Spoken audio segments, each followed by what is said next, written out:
Okay, so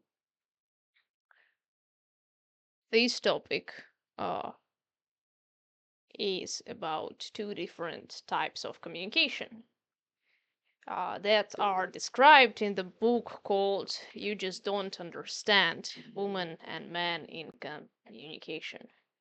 And so, the author, Deborah Tannen, she describes um, two goals that, um, in general, people can strive to in their conversation, to use their language for. That's how you can view it. And she said that on average, according to a statistical pattern, um, women and men differ in communication and can be kind of differentiated by these two types. But individually people also can differ, of course, so it's not completely sex differentiation. It can be also the influence of culture or your power position. So what are those two communication goals, conversation goals? So she highlights these two goals. First is the status negotiation, which is asserting independence and superiority, showing the dominance, control over something, and your competence. And the second goal is connection, to bond, to create intimacy and closeness, to feel understood and to understand. That's how you also can consider it.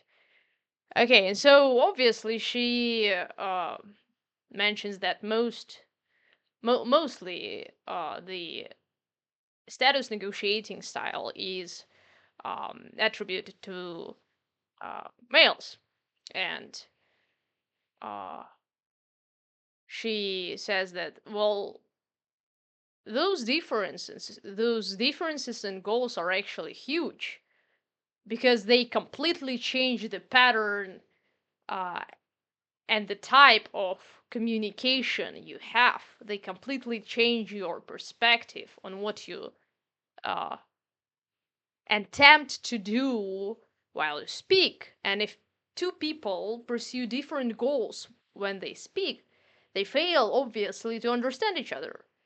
If they don't recognize that they pursue these goals while they speak. Um, okay, so she also mentioned that status negotiation is not necessarily just blankly about the matter of power. It's also can be a way of connection. Okay, so you can bond through fights, and man seems to understand it just fine. You can be close and stay even closer when you um, try to compete. You know, when you went through the conflict and you resolved it. So there are the positive aspects to the conflicts and to the fights. That's why actually not only men are more tilting towards the aggression fights, they also can enjoy it much more than women can, right? So, well, it's harder for women to enjoy fights because they feel more threatened. This is a lower position of power, right? Um, but the point is that fights and conflicts can bond, uh, and not worse than empathy and intimacy. Uh, let's say intimacy on emotional level, right? Because not least because fights are also and conflicts are also emotional.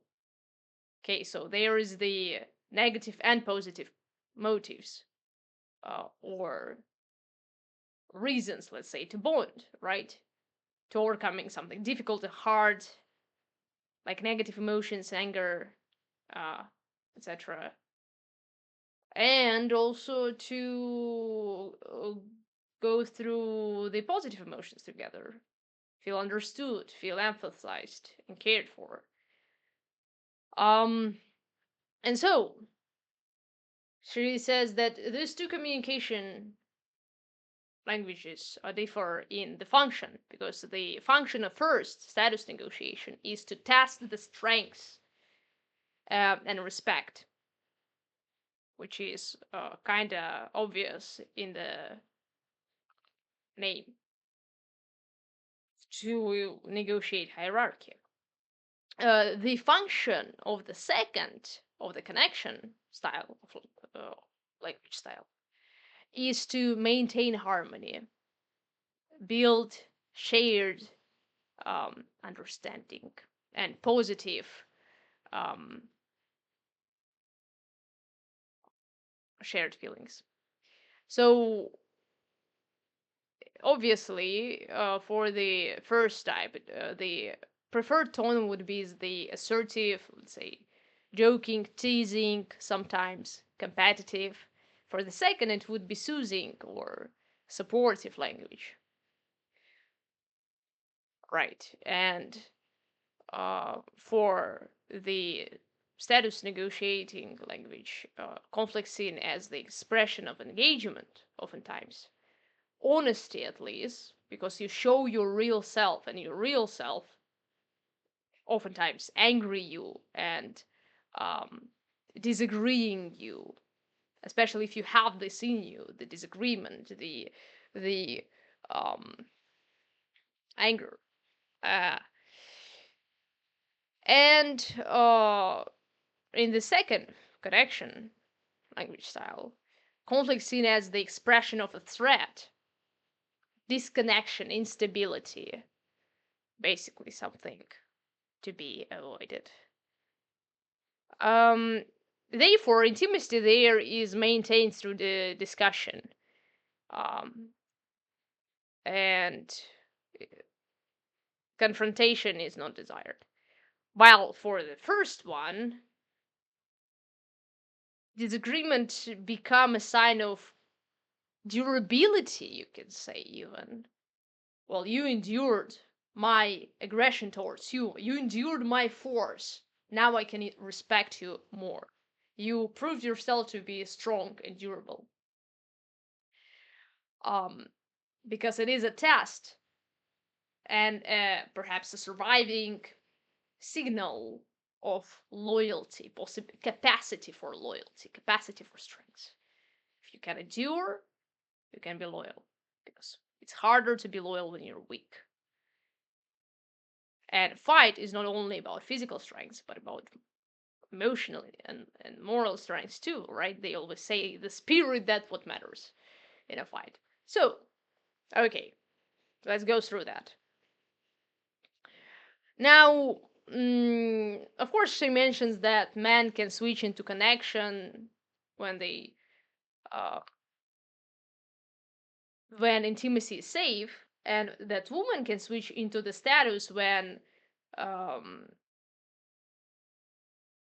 authority is expected, or when connection hurts instead. They can switch to the status negotiation. They can switch to search for the autonomy and thus control, uh, perhaps over themselves, over their life, and therefore it's quite similar signs as of the status negotiating language.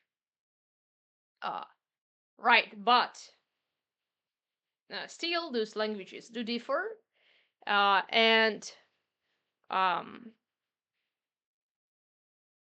the deeper the variable is, the deeper variable is social role and the power expectations here. Mm, so, which means that biological sex kind of doesn't define fully which language style you use. It's social role also and power expectation. What can you do in your position? Okay, so the context does matter. There is a good phrase: liars hide the context, because it does matter. Um, so the form of the speech for the connection language is the solidarity, it's empathy, it's inclusion, it's belonging. Um, while the uh, focus of the status negotiating speech is um, information search. It's because it's competition. It's display of competence. Therefore, um, and you can see how these response patterns can differ for each language style. Let's say in the connection style, it can be like, "I understand you. I feel you. You're right. Yes, I feel the same." While for the status negotiating style, it could be, "Here is what you should do," right? This is information. This is the uh, competence display, um, control, So that's not correct, let's say. Um, yeah, and so the author of the book actually sees this two styles as just two strategies for the survival within the groups. Um, and uh, well, the disadvantage of it is that they do differ and they cause or generate reciprocal misunderstanding. For example, women can perceive men as cold or dismissive, while men would perceive women as overreactive or indirect. Now, let's talk more about indirectness, and let's open up the woman language. Why do they talk the way they do, and why men talk the way they do? For some, it can be interesting, right? Um, so, um, now the central reasoning for the connection language uh, would be the uh, desire for cooperation, positive cooperation, and avoidance of conflict, of offense. It's the language of politeness, which something like maximize praise, minimize offense, maximize cooperation, minimize offense.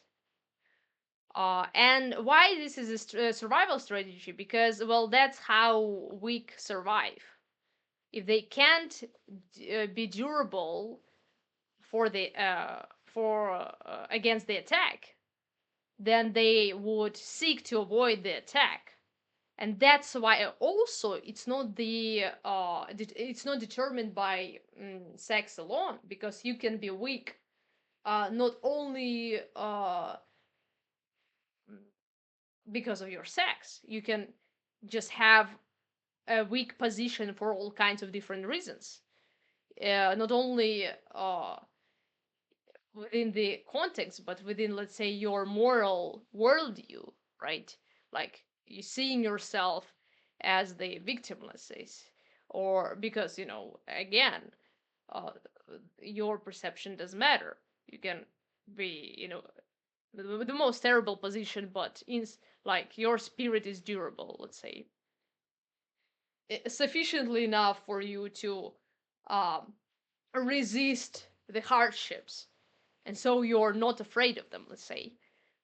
But if you again are weak to resist and meet the opposition, then you would seek the opposite of opposition, which would be something like cooperation.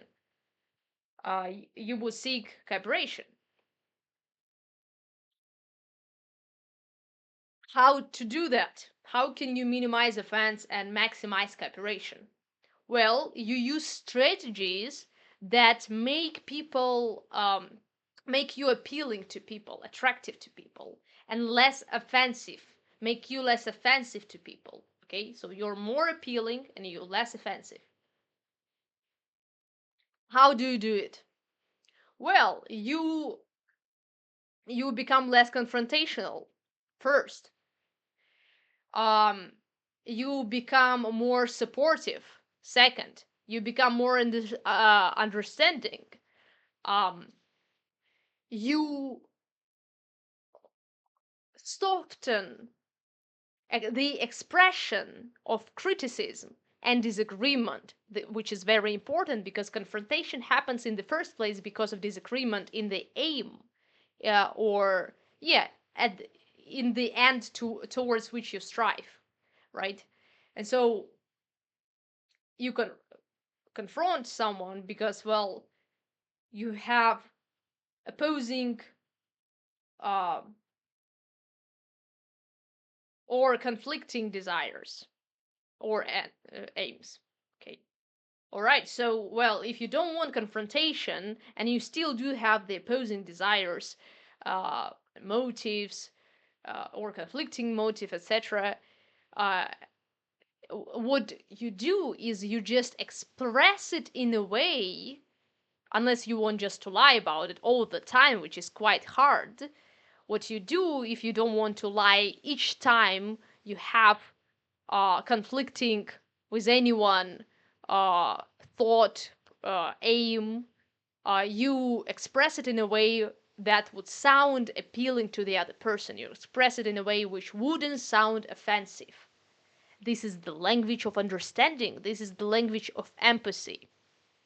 Uh, this is the language, you can say, of women, which is not completely kind of, um, we can call it woman language, right? But which is not completely linked to the sex in itself, right? Uh, Also a power position. Okay, well, that's why also women can adapt competent language, status negotiating language, right? So now,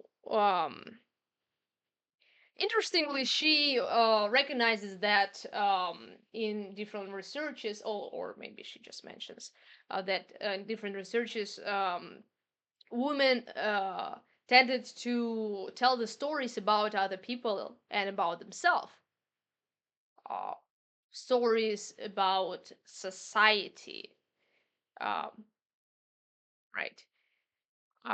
While males uh, told stories about the achievements, about the contest. Would it be social contest? Would it be a contest with nature, physical contest, like human contest fights, let's say? But like the stories about contest, uh, in which also um, storyteller is not the protagonist in his story, right? Uh, while females been emphasizing the, you know, uh, community in their stories. Um, and uh, she mentions that, I think there is a internet issue. Okay, so she mentioned that women tell also stories about someone violating social norms, which is also social story, right? Um,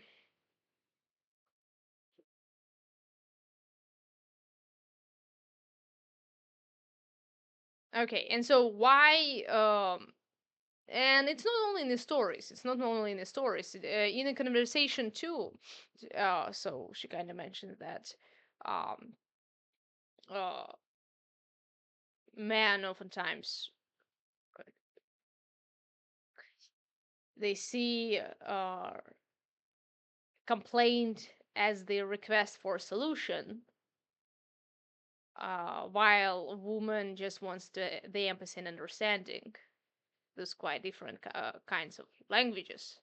So what's the problem with achievements and solutions, and why to be so eager searching for the information and facts, solution and competence, let's say. And when you understand that this is the status negotiating language, you see that, well, status requires competence. And you can be competent if you like information, and if you can't problem solve. This is the core of the competence, is to solve the problems, right?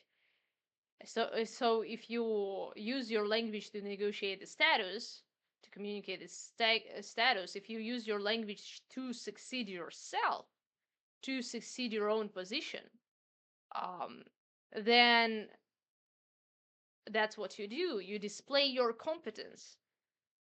And even if you want to do something for other people, you do provide solutions, because not only you, because hierarchy kind of works not only uh, for the top but also for the bottom, right? It serves its function. um yes. And so now it becomes more obvious, well, why would the language differ? Because the uh, language of status is autonomy and competence and control and power. Uh, it's the search of information and everything which can display the status, the respect, the strengths. Um,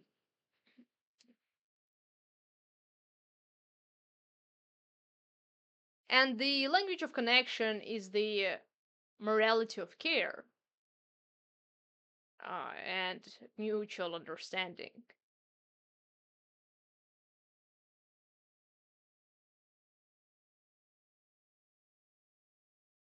And there she kind of describes different social groups, and she mentions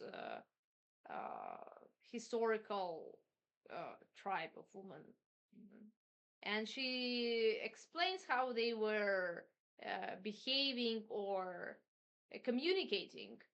Um, and primarily, these women were strongly communicating in what is called a dual language. When you say one thing, but you're implying another thing, and you hope that this, you expect the speaker to understand your dual meaning, your second meaning.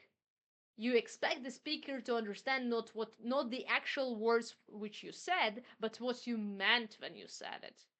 And women do use this language quite a lot, and not only women, different social groups, um, nations differ in this kind of communication too. um,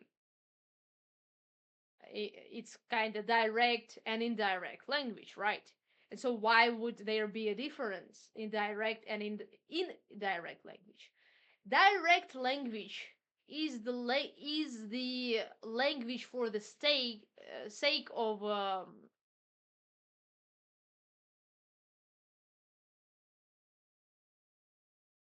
what can you say? It's the language from the strong position. Okay, you can state criticism, you can state disagreement openly. This requires uh, this requires a power position. Okay. uh, and what do you do when you can express what you dislike openly? When you can express it openly, you hide it in a nice manner, and it becomes indirectness, and it becomes the irony, it becomes the sarcasm, it becomes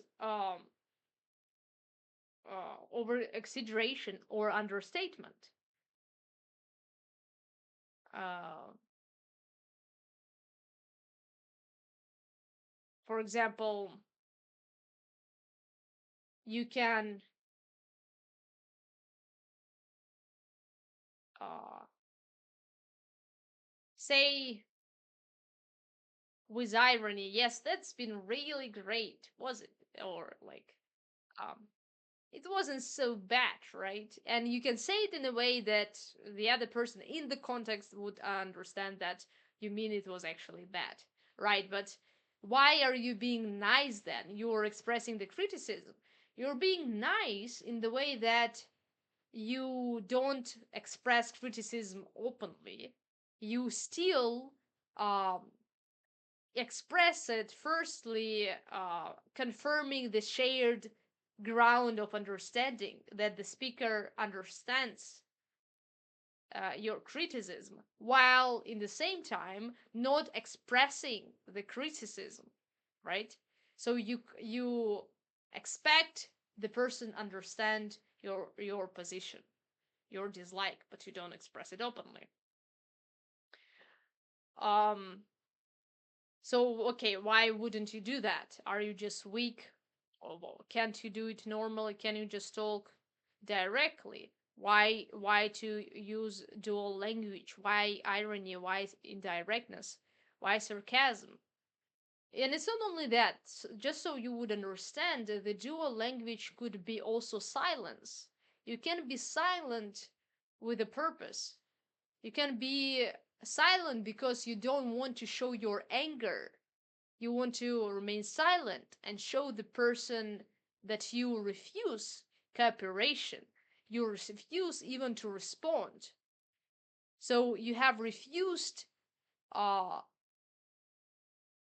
the person cooperation, but you did not express the offense. Okay, so this is also the principle of politeness. You minimize the offense. The same dual meaning can have leaving. You're leaving the place. Let's say you had the conflict, and why would you just leave out of nothing, out of nowhere? Why would you leave? And you could leave because this is too much, but you don't want to express your anger. You don't want to express the offense, and so you leave because to show that you refuse cooperation. And maybe you yourself don't understand that. Why not just to say it openly that I don't like what you do, and I will have none of that, you know? But you're just leaving, but you're leaving with the hope that the other person will understand, and you do it also because you don't want to offend the other person. And so actually the connection language is not necessarily even the style that comes from the weak position, because maybe you actually intend the well-being of the person, right? um so you don't want to harm him. It could be sincere empathy, it could be sincere goodwill. um and it also could be just a learned habit, a learned pattern, a learned language style from your culture. So there are all these nuances and small factors that play a role. And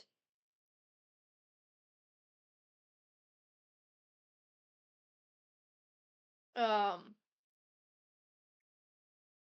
again, even status negotiating language, it's not that it's not connection actually language. We just framed it the way we categorized it as status negotiating um, uh, language, but it's actually also about connection too. Again, it could be the connection through conflict even. It's just another sort of connection. Um, but both of these styles, they are defenses against vulnerability, because seeking status, what does it do? You search status when you want to protect yourself.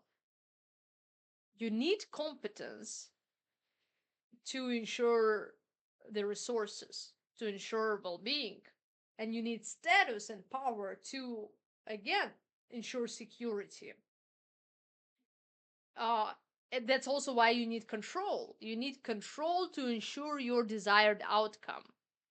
So seeking status could be motivated by the desire to be protected from humiliation, to secure yourself from humiliation, to secure yourself from weakness, to secure yourself from misery, from a worse outcome which you don't want to. But also, the connection is actually the same defense against vulnerability. It's just the different way of defending yourself, and against different kind of vulnerability. You seek connection to protect or be protected from isolation. You don't want to be lonely.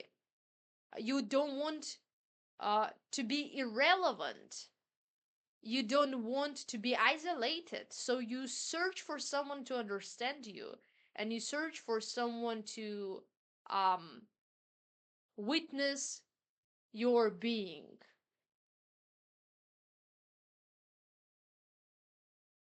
For meaningful connections. So again, those are two strategies of emotional self preservations, but they can be disguised as rational differences, though they are not uh, solely rational at all. And still, the differences in the style of the language cause a lot of conflicts and misunderstanding, because if your goal in the language is to um, succeed yourself forward, to achieve, uh, to problem solve, to display your competence, and the goal of the other person is to seek support and understanding, it could be complete like uh, clash of purposes and goals, which would not serve well the shared road of relationship, right? um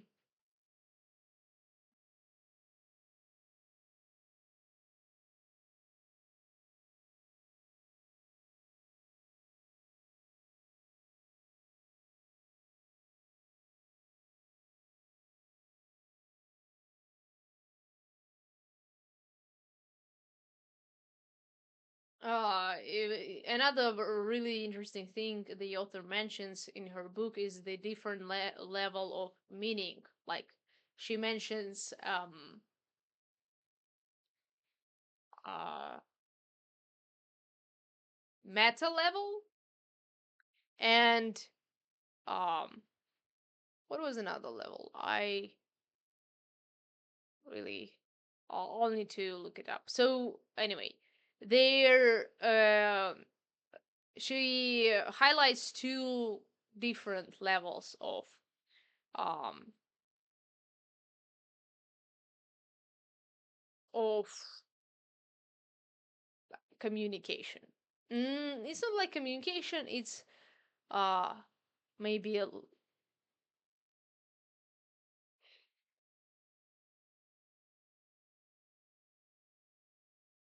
okay, let's say levels of language, right? And so, okay, the first was message level. Message level is something like you say what you mean. If you say, I'm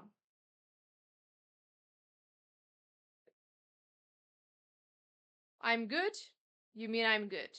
Okay, this is a message level. You deliver the information, and the message level is the exchange of information. The meta level is emotional exchange. It it lies deeper than message level, which is basically something like you can say one thing on message level, information. You can deliver one information, but on meta level, on the emotional um, exchange, you can deliver another message, right? Um, and this is why is this important? It's important because it shows that language can carry dual meaning. The first layer is like, let's say, cognitive. What is said? It is the information, it's logical layer.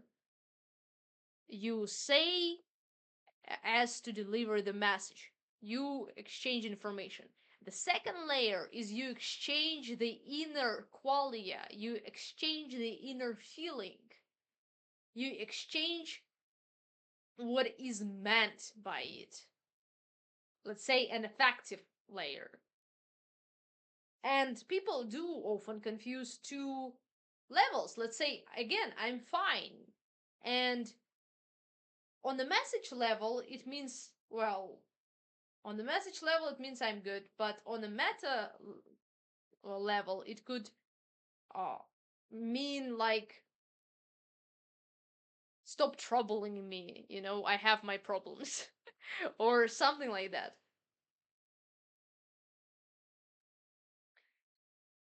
Man and woman, because the author brings this example. Let's say they have a conflict, and then the woman loses, so she tries to say like, oh, she argues for something, and the man knows like he's the correct one in the conversation. He's the correct one.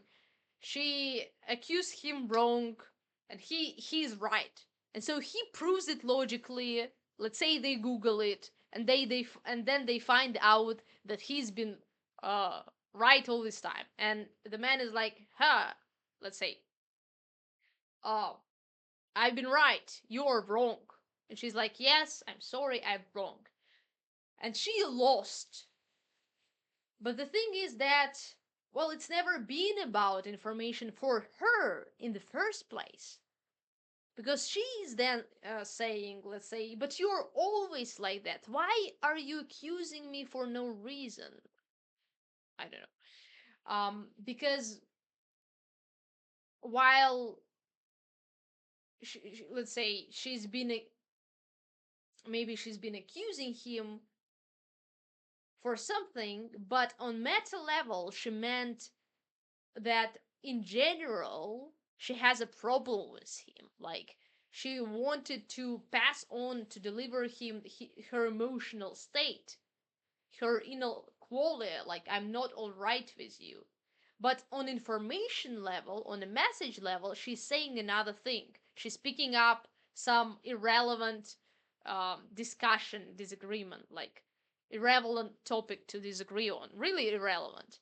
But maybe she's picking that up just to express actually her deeper emotions, which may be even not related to this thing in the first place, right? And this is a meta level, it's emotional exchange. And when you're focused on the problem solving, this is not helpful, it's hard. But when you understand that there is another sort of communication which seeks for connection and bonding rather than the competence and problem solving and succession, then you understand, well, then well, you can ask yourself, what is required from me? Is it required from me to um, understand the message level, what is said as it is, the delivered information, or what is meant, the emotional exchange. When she expresses her complaint, does she just want me to show her emotions with me, that she's like not right with me, or that she like had a lot, she had enough with me, I don't know. She holds a grudge on something she has not been saying for a while, and now she wants to deliver her emotions, express it, but in information, but on a message level, she tells me another information which is quite relevant to even what she feels, but she actually wants to deliver to me what she feels, let's say. So this is very important to understand too, and it is that the language carries dual meaning layer. You don't only need to track what is said, you also need to track what is meant, because that's also the goal of the language. Two goals of the language: the information, what is said, to increase the competence, to rise in a status, to gain control and power. Second, to build connection and intimacy, which also kind of serves the cooperation. Okay, so which means when I talk to you, I don't only exchange the information which can serve you, I also exchange uh the information about my inner feelings, my inner being, my qualia, called by Plato, I think. Um,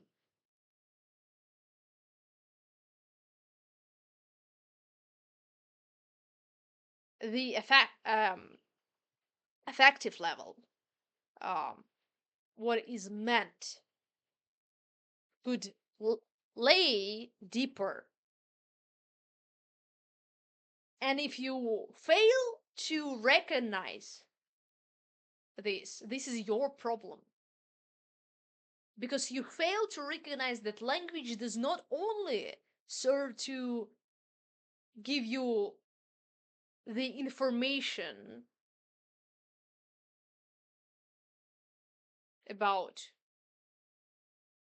just what been said, but also an expression of what is meant by, let's say, the way it is said.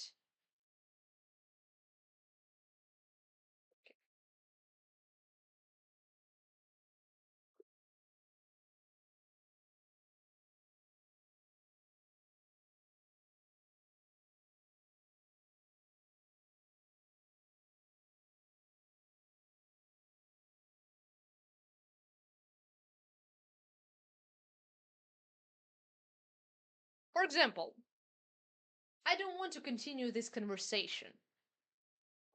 Um, on a meta level, it can mean not only in desire of discussion on or exchange of the information, it could mean the uh, expression of superiority. I don't want to keep this conversation. It could mean I don't like you, and uh, I don't consider tension worthy of having it with you. So you are not worthy of me having attention, of me feeling discomfort. Okay, well, this is one of the reasons uh, conflictual discussions can be viewed as the um okay, the battery um as the direct communication, right? So um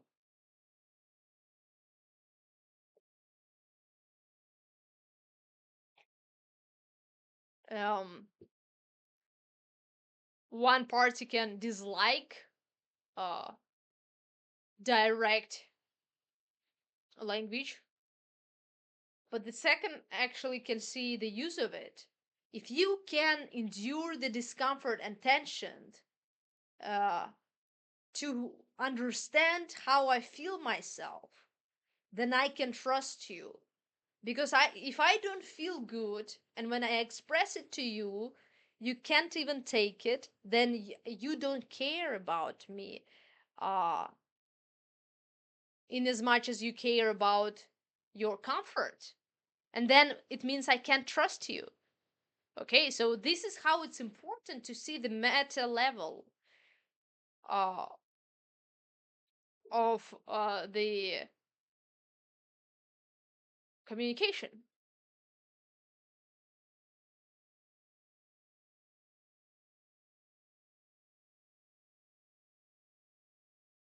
Therefore, conversation is you doing two things at once: transmitting information and defining relationships. Language is not solely rational, it's also social, and most of this of its part is unconscious. You're doing two things: you're transmitting information, which quite also requires you um, to be rational. So it's a logical work there. It's a cognitive work. And then it's also defining the relationship, which could be mostly and definitely unconscious. Um, and so why these levels get confused? They do get confused because humans rarely separate information from emotion when they talk. Um,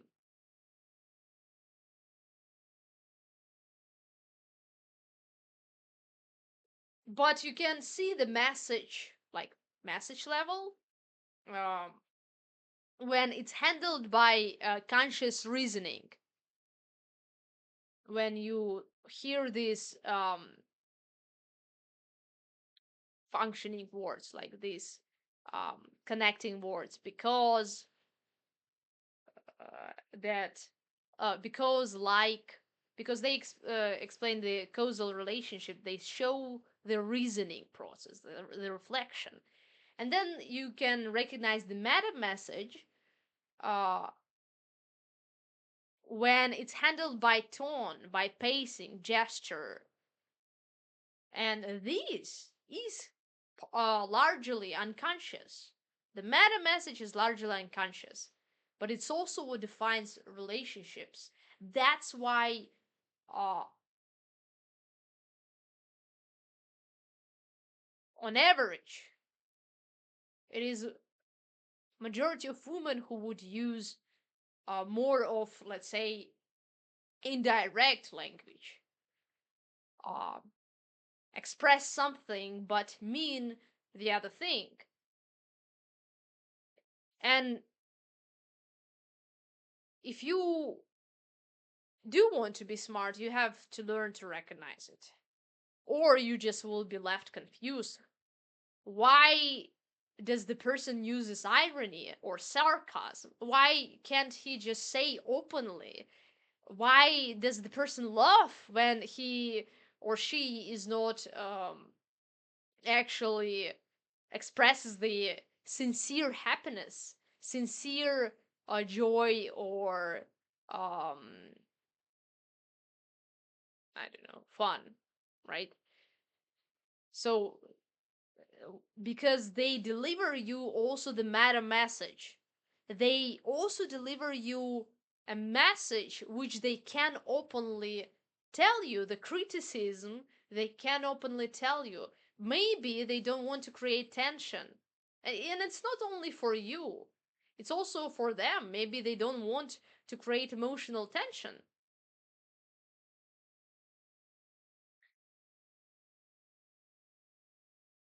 So you can look at these places where speech, the type of speech you use, protects the self, protects the ego. And you can look at the difference of what this person saying and what he's trying to say. You can recognize that, well, there is a meaning to why this person uses this type of language. There is a meaning why this person says it sarcastically. There is a meaning why this person says it indirectly. There is a meaning to why this person not saying the whole thing he wants to say, understatement. It wasn't so bad. But she's not saying that it was, that she thinks it was what? Something something, her criticism. She's not telling you her criticism. She's minimizing the offense. She's trying to be polite. Maybe she doesn't want emotional tension. Maybe she just doesn't want to be rude. Maybe she just want to be cooperative. So she's being polite for the sake of preserving the relationships. Um, but it's a dual language thing. And uh, well, this also means that emotional motive is encoded into the language and into the styles of language you use. And by recognizing the style of the language you choose and the other person chooses, you can recognize the emotional motive the other person has. You can recognize his uh, uh, strategy of emotional self preserving.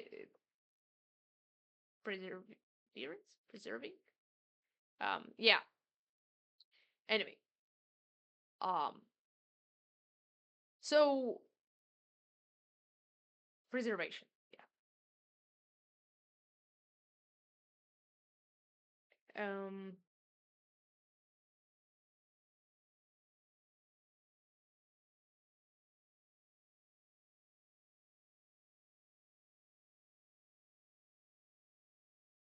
So yeah, be careful to understand, to see the reasoning, because when you um link it to the other person being unreasonable and stupid, you censor your inquiry. You're deceiving yourself. You're becoming willingly blind, and you're also becoming arrogant. And this is not smart, because arrogance is blindness.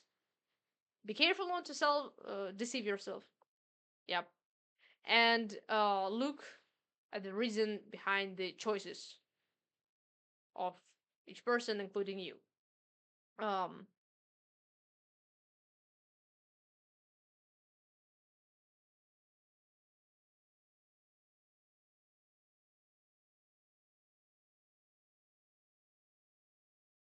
and understand that miscommunication can be a clash between just different systems of emotional self protection. And it's not a bad way of communicating, it's just not the way you use. And when you do understand the reason behind it, you become less judgy. So it's always harder to understand, and it's always easier to judge. And I hope you will choose the first option. And thank you for watching this video.